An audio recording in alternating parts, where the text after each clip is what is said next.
All right, welcome. This is the Something Venture podcast. I am Kent Lindstrom. I am your host. My guest today is Linda Kelly.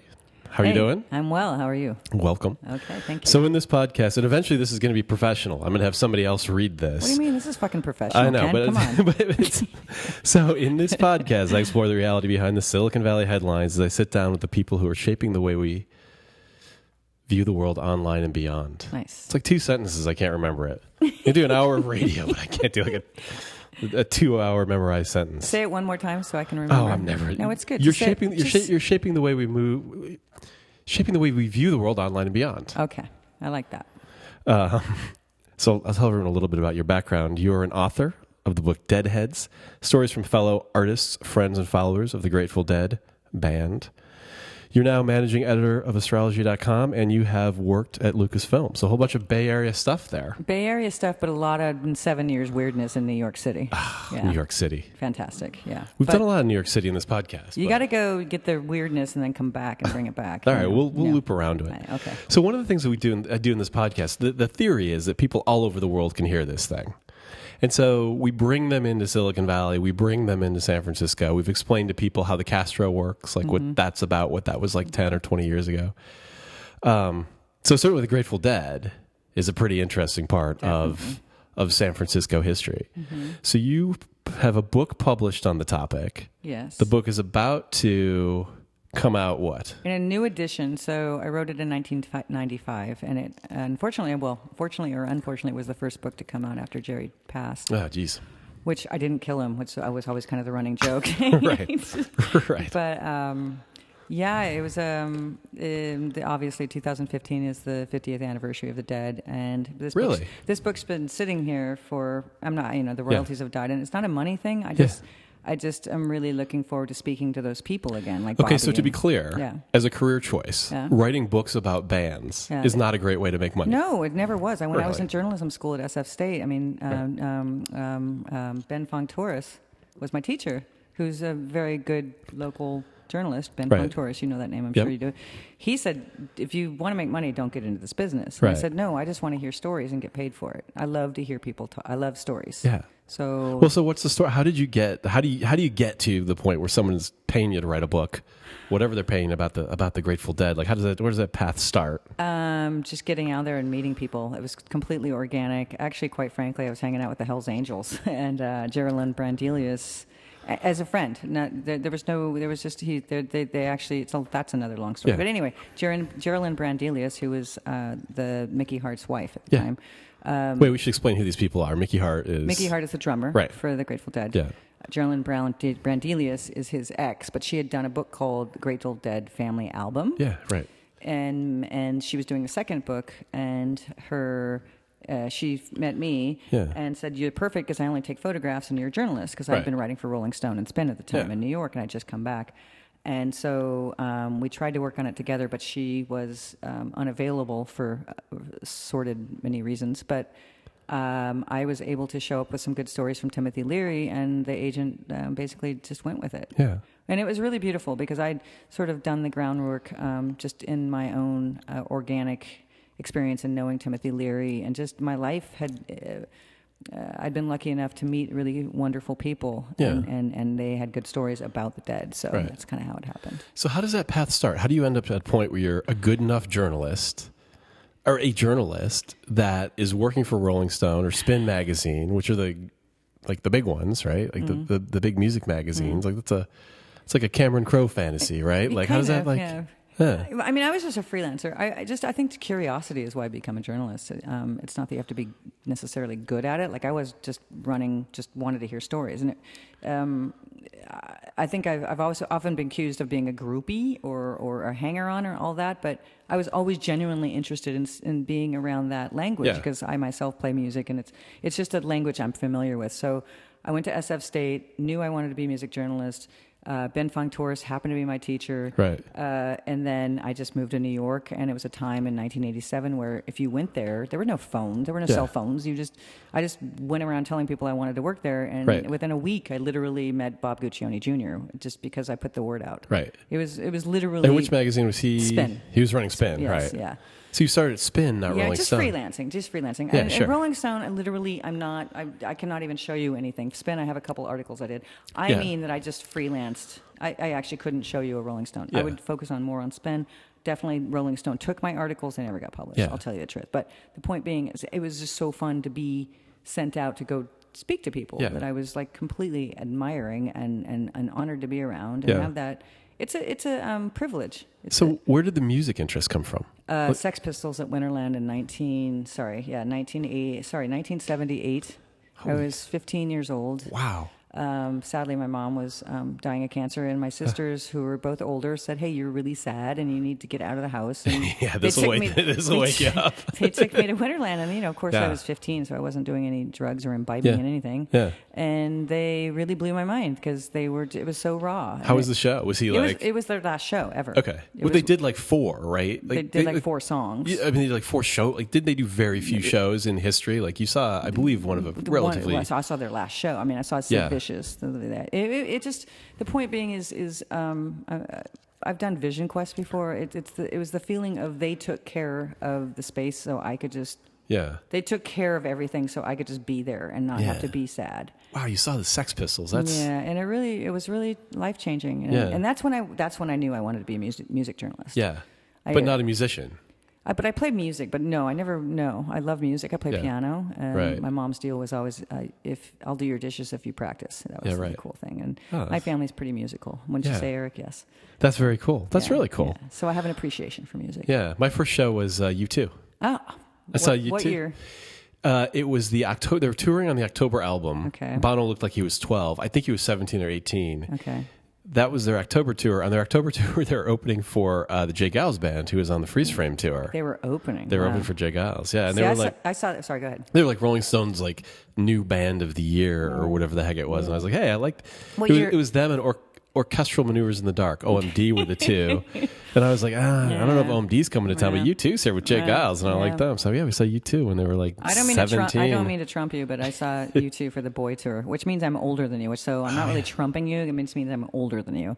Wow. Boy Tour, they played at, I believe it was the Berkeley Community Theater. Yeah. And there was hardly anybody there. Yeah, I just saw them there at the sports arena, and everyone was there for Jay Giles too. But they were good. Like they were when you saw them, you're like, okay, you guys energy. are Just there's raw, this, you're mad at the Queen, raw. like that whole time. It was like it was really good. So that was the inspiration for honing the fact that I grew up with my grandma, and she always would tell us stories. And I said, if I could get paid to listen to stories for the rest of my life, I'd be super happy. And I thought that like at 6. Yeah. I mean, not that I knew it. Not that money was the issue. Just like if I could listen to stories for the rest of my life, I'd be happy. So what was it like hanging out in New York at that time, working in that industry? I mean, I feel like I've seen this movie. Like, is there? Like, they could make a movie about you, right? A little bit. Well, kind of. I mean, it was completely organic. I mean, I had a degree from SF State, and I got straight A's because I was really passionate about it. You know, it's just I want to do that. And I had Ben Fong-Torres's endorsement, and he said, "Go to New York, you do it." Yeah. And I mean, it was a time when there was no internet. I mean, this is kind of anti what we're talking about right now, but you just told people. It was word of mouth, and you could tell the passionate people, and they were committed, and they, And the funny thing about New York is, if you say I'm going to be there at 1, you're going to be there at 1. Whereas California, it's like, oh, whatever, dude, I'll be there at 1, and then they show up at 3:45 or something. Yeah. But I was there serious. I was very serious about it, and I delivered. And so I think I was very passionate. My mom had just died, and I was 22 years old. And, oh, geez. And I was able to recreate myself, in a way. And I love my family, but I was able to have the freedom to really explore my own passion, in a really wide open space that was very open to it too. Yeah. So it worked out well. So what were the days like? I mean, you go interview like No, I was waitressing. Are you kidding me? Oh, okay. I was totally bartending and waitressing. It was not like I was You weren't waking up and going, "Hey, Mick Jagger, I'm going to ask you a few questions." No. I was freelancing, and I was not making any money. And quite frankly, a lot of my articles never got published. I mean, so. But I was doing it. I was being sent out to go interview people, and even if it never got published and it never happened, there was a couple of articles that happened that weren't the greatest. They were like little snippets in the front of the magazine. They were not. It's not like I had the Bob Dylan cover story. I never had that. So don't make it too big of a deal. But I was able to go experience really amazing people and sit down like you and I right here, sitting here and having a conversation with somebody. And what was that like in New York at that time? Like, what kind of people? It was obviously a different time in New York. It was beautiful. It was empty. You know, it was like San Francisco. I mean, it's San Francisco, and I'm born and raised. Linda from Orinda, but sure. I'm born and raised the Bay Area. Yeah. And San Francisco's so crowded, and it's New York at the time, same thing. It was like San Francisco in '78. You know, it was quiet. You know, so you could word of mouth go into a bar and you see the same person or establishment or whatever. You just see people, and it was all word of mouth. It was really. It was softer and more organic and gentler, I would almost say. So what kind of people were you meeting? Was it like the club promoters or the musicians?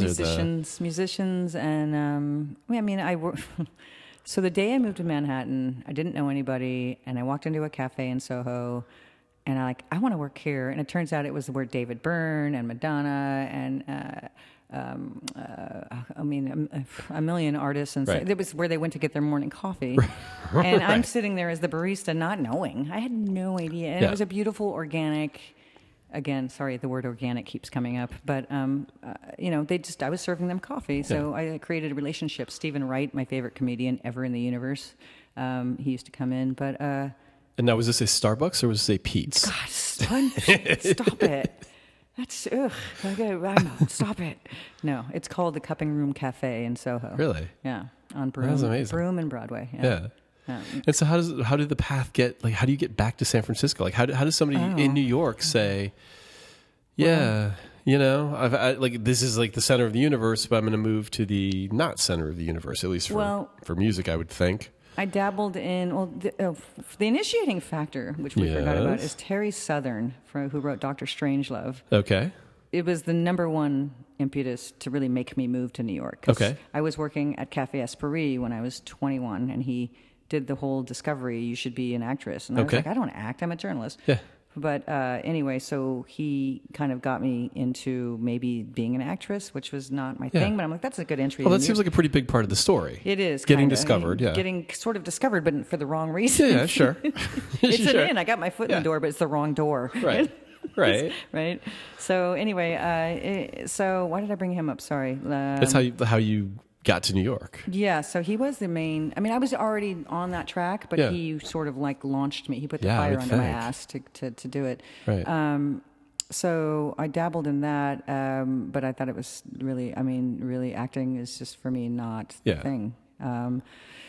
I lost my train of thought. Another high-paid career for most people. Yeah. So how do you get out of New York and get back to San Francisco and not decide that you've landed in the center of the universe? I got to go. Okay, so many great experiences in Manhattan. I was engaged to be married to a rock star named but he was in a band quite famous. Yeah. Should I name the name? I don't know. Whatever. And it didn't go so well. And my girlfriend, who at the time was the Grateful Dead's pot dealer, said, you need to go see the Dead. I'm like, fuck the Dead, dude. That's so San Francisco. And she goes, no, come with me. Right. They were my friends. So we went to see them at Shea Stadium. Wow. And we met the band before. And I was like, so whatever. They're a bunch of hippies. And ended up like the most amazing after show party and hanging out and ending up like hanging out with Jerry and really just like he's the one that told me it's time for you to come back home. Really? Yep. Wait, home being San Francisco? Yeah, because I had the relationship had ended badly with this ex-rock star. As I imagine it happens with rock stars. It does. It's rough. It's, it's not what it's built up to be. Yeah. So maybe Jerry is the number one impetus for my coming home. He says, time for you to come back home, girl. So I don't know very little about the Grateful Dead. Yeah. But a couple of things. Like I know they like there's songs they never play. Like what's the song they never play, but then they play it? Don't ask me. I'm not a Deadhead, dude. I don't know. So what? I have no idea. So you became a fan, though. A fan of like the topic, I guess. A reluctant fan. Yeah. But I've been to shows and actually been really mind blown and in a good way, like moved emotionally. Yeah. So, those were kind of little Burning Mans before there was a Burning Man, right? Yeah, like everyone was sort of. Yeah, everybody was gentler and. It's kind of funny. I don't even know if I should say this, but I'm from San Francisco, and when I moved to New York, the Jewish culture, they always invite you over. There's always like a million, and it's just a very family, and that's kind of what the Grateful Dead is like. Everybody's okay. We're all just a big family here. So the Grateful Dead to me is kind of like this big Jewish, happy family. Come on, probably bring the first over. person ever described the Grateful Dead as a big Jewish family. You're a professional. You're a journalist. I am. Sorry. That's why professional. That's why it makes sense. So how does the book come about? Like how does that Okay, so the Grateful Dead and the drummer Mickey Hart's ex-wife was not available, and so her agent said, "Hey, you got to." I collected some stories from Timothy Leary, John Popper from Blues Traveler, these people I'd already known from New York. Yeah, and it got some really funny stories, some cute little stories, and the agent said, "Hey, let's do it." So I got the book deal, and it was thrilling because all I had to do, I got like a small advance, and I just went out and talked to people for a year. It was my dream come true. And where did you talk to them? Like at the shows, before the shows, or completely unrelated to the shows? On the phone that was plugged into a wall with the curly cords. Remember those days? I do remember those days. It was 1993. It was when the first Mac came out, so it was the big old huge. Oh yeah. Thick gray. And my friend was one of the not founders, but one of the beginners at Netscape. Oh, yeah. Rich Yacker. I don't know if you knew him. He was one of the main first crew on Netscape. Yeah. So he donated it to me because he was a Deadhead. So I did the whole book in 93. That's when they were first coming out, right? One of the Macs was. Well, they're in the 80s. Like they've been around for a while. Yeah. So you like just talk to people about the Grateful Dead? Yeah. What was happening? Oh, totally. Totally organic. And what was it like? What did you like? What was the?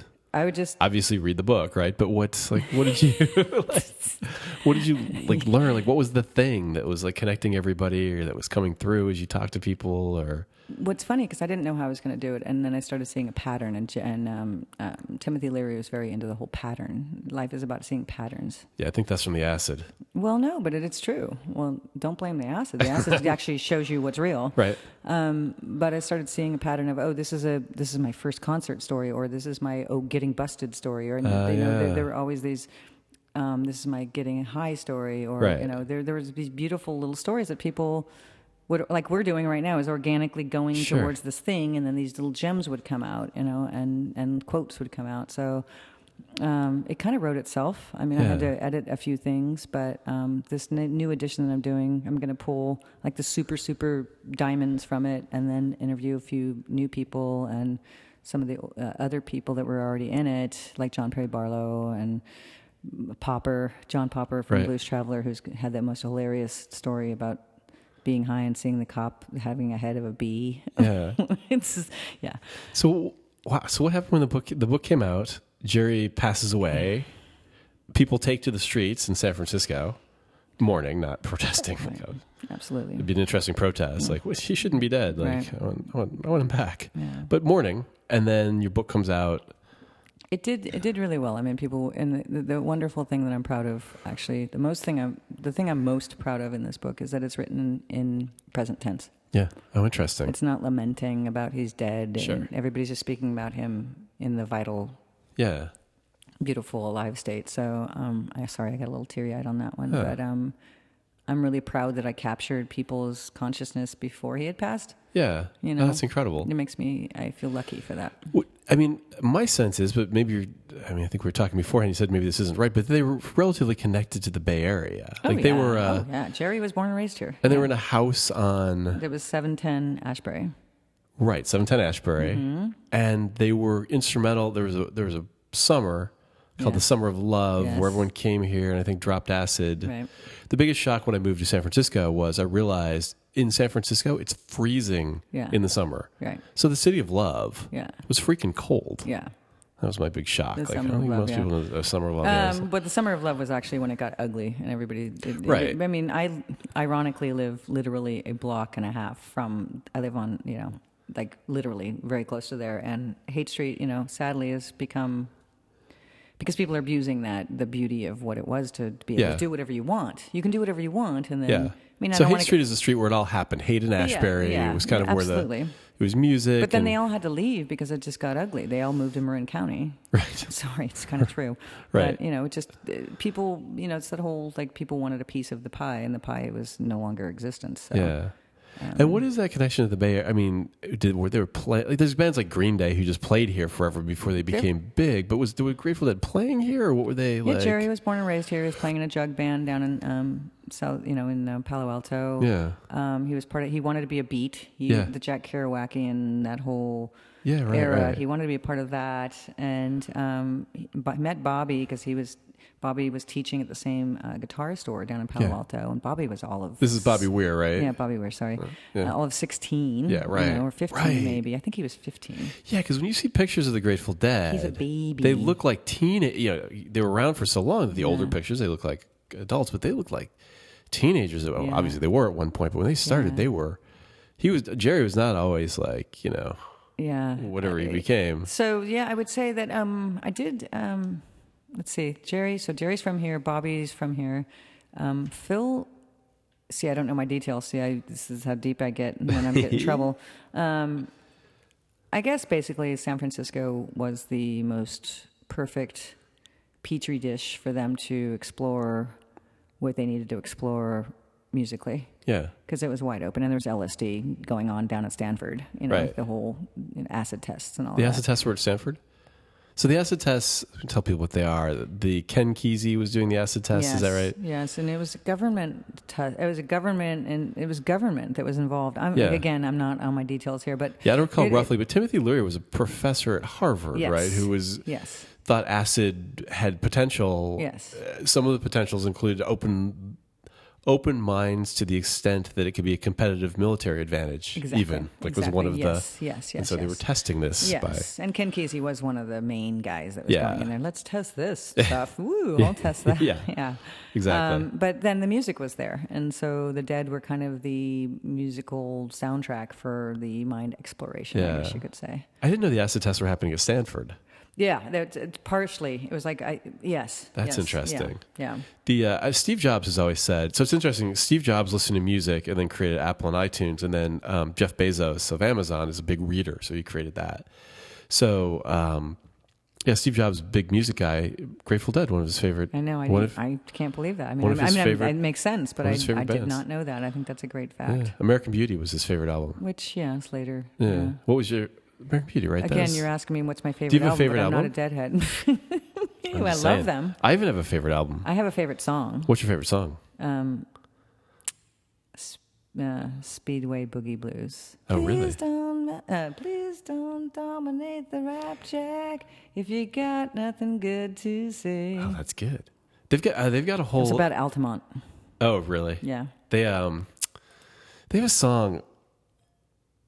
Is it Saint Stephen? Yeah, that's a beautiful song. But they never play it. It's a rarity. But then they play it like once in a while, and if you're there for that show, you're like... And you spend the whole show discussing, as I understand it, having been to like one or two, like you spend the whole show going, I think they're playing it tonight. Like, this feels good. Like, I think they're playing it, or they don't play it. Or that was me looking at those people going, what are they talking about? Yeah, what the hell are you guys like? Where's the Sex Pistols? What are you guys talking about?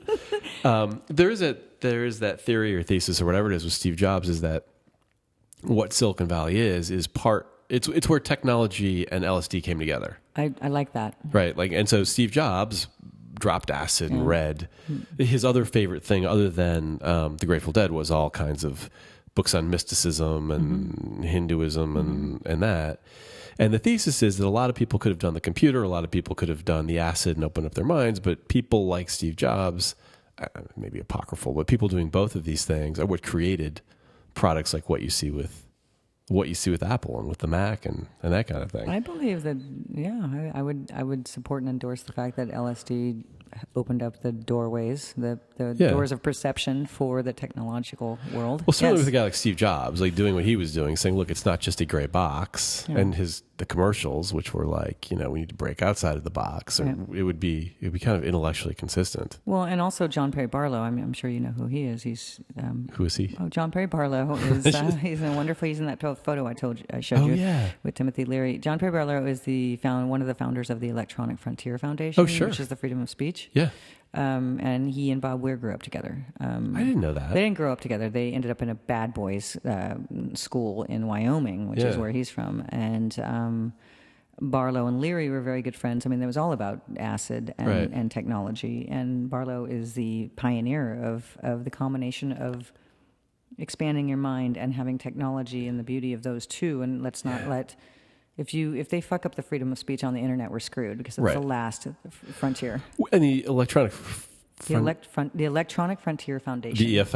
EFF, yes. I haven't said the real word in a long time. Yeah. It's still around, right? Oh, yeah, of course. And it's becoming kind of full force. In fact, he's getting in trouble because the whole Right. Snowden thing, he's supporting Snowden a lot, and the FBI is all over his ass. But this is, never Yeah. mind, sorry, FBI. Sorry, we love you. Hi.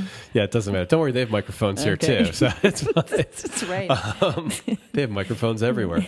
So wait, when was that the EFF started with those guys?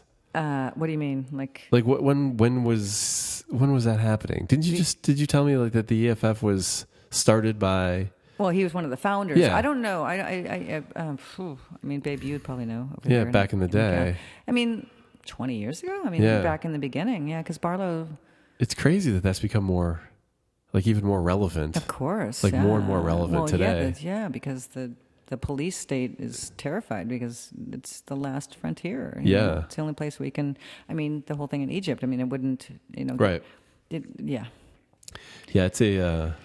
You know more about technology than I do, for Christ's sakes. I'm Yeah, just the a work NSA girl. knows more than Right. anybody. That was funny. We joke. We're just kidding, Yeah. NSA. Hi, we love We're like the good you. guys. Don't send anybody here. So why don't we move on to like your Yeah. other, like I want to hear about the Lucasfilms thing. Okay, Lucasfilm was completely so. What I imagine is like that you like know all kinds of stuff about Star Wars, but I'm sure Lucasfilms no, has again, done once other again, things. I really never liked. I always I come in through the back door. It's like I don't really like that, and then I get up invited into the spaceship because don't really- I didn't try and get in, and then they're inviting me, and I'm like, oh right. It's like the Yeah. Grateful Dead. I didn't really. Right.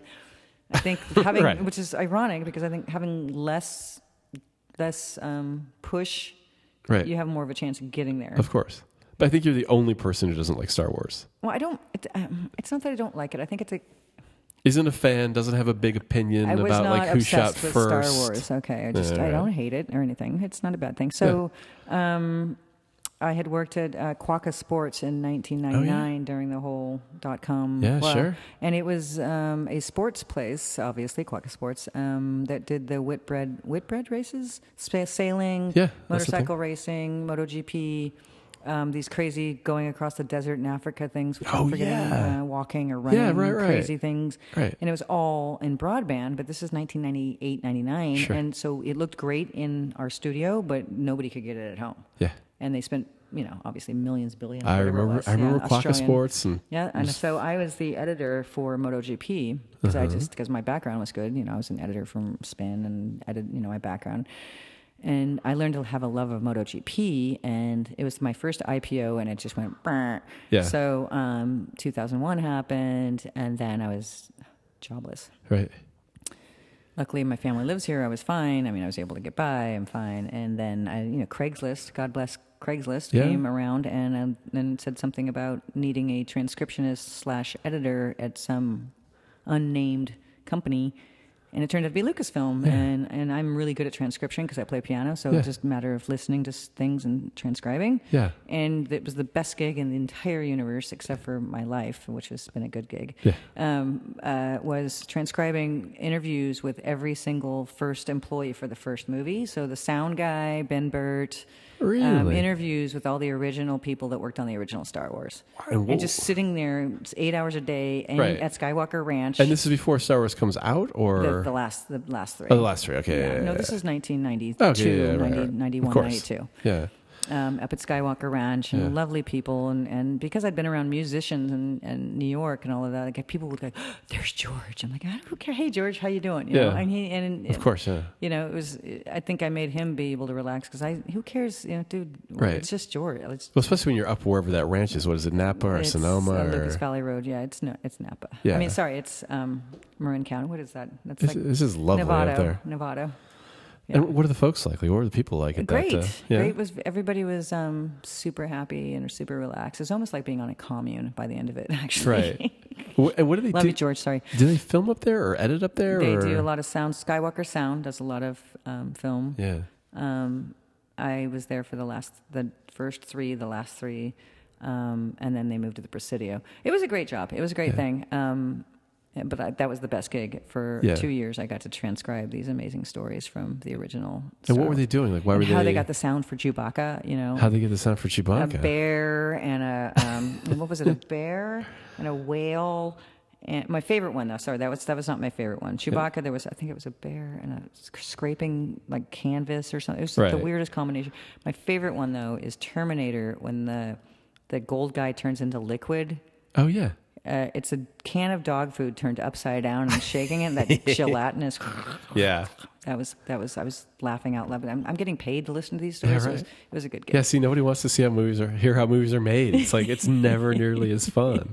So what were they doing? Why were they taking down the stories? What was the because George because he was done. You know, it was kind of like reminiscing and trying to record history. It was a great gig. Wow, that's incredible. My kind of stuff. I like to hear about how stuff's made and what happened and what's really going on. Yeah. And then how did you end up back in the internet business at astrology.com? Okay, let me think about that. Again, Craigslist, I guess. Yeah, the power of Craigslist, right? The power of Craigslist. Let's see, Lucasfilm. Oh, they moved to Presidio, and then the sixth movie was made. Right, and it was done. They downsized their editorial, which was 3 of us, to 1. So they let me go. Yeah. And astrology.com had an opening, and my boss at Lucasfilm is a wonderful woman. She actually helped me get my new book deal, but Amy Gary, thank you, I love you. That's great.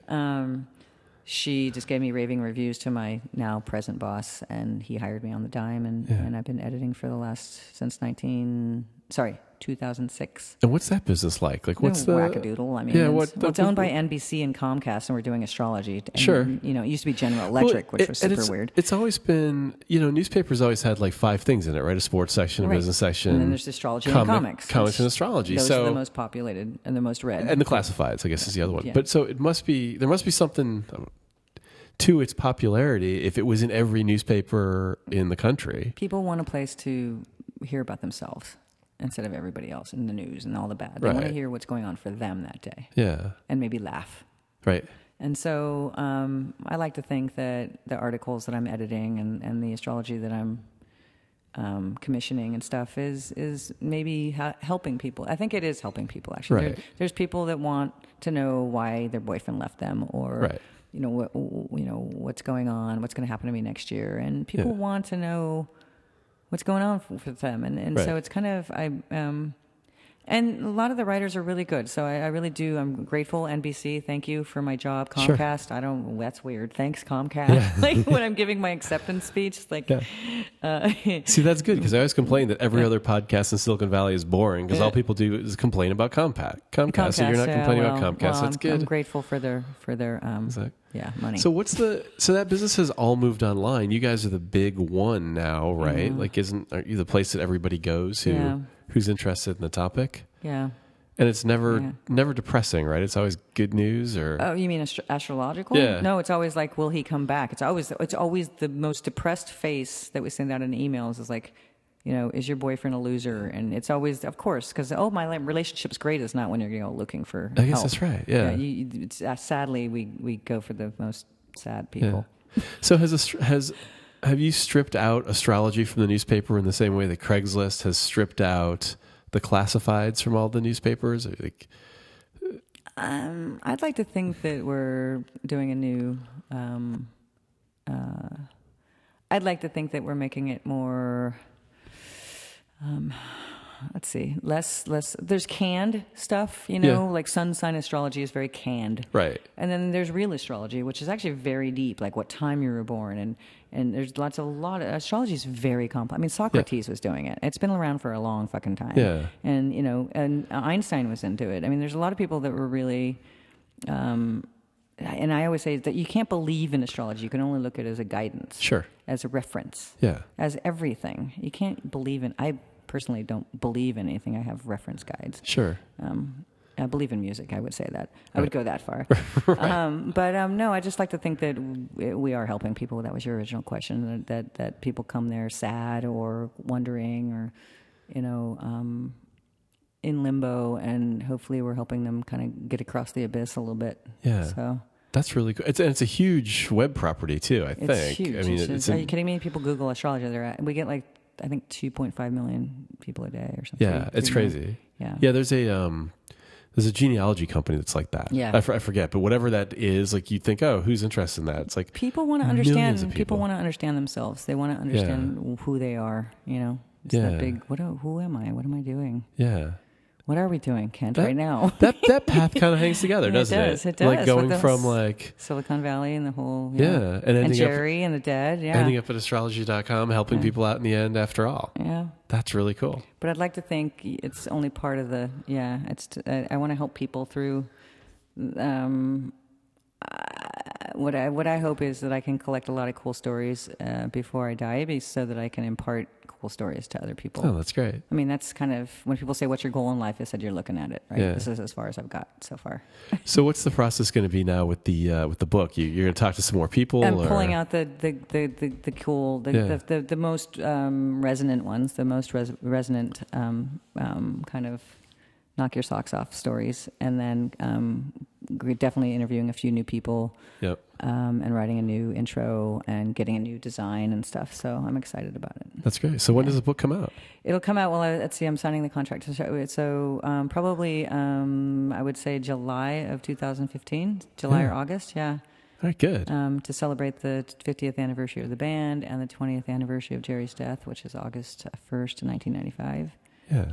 And I think, did I mention I got the book deal on Jerry's birthday, which was super weird this past Friday, which was Jerry. Thank you, Jerry. Yeah, right. Love you. A little birthday gift for you, for Jerry. Yeah.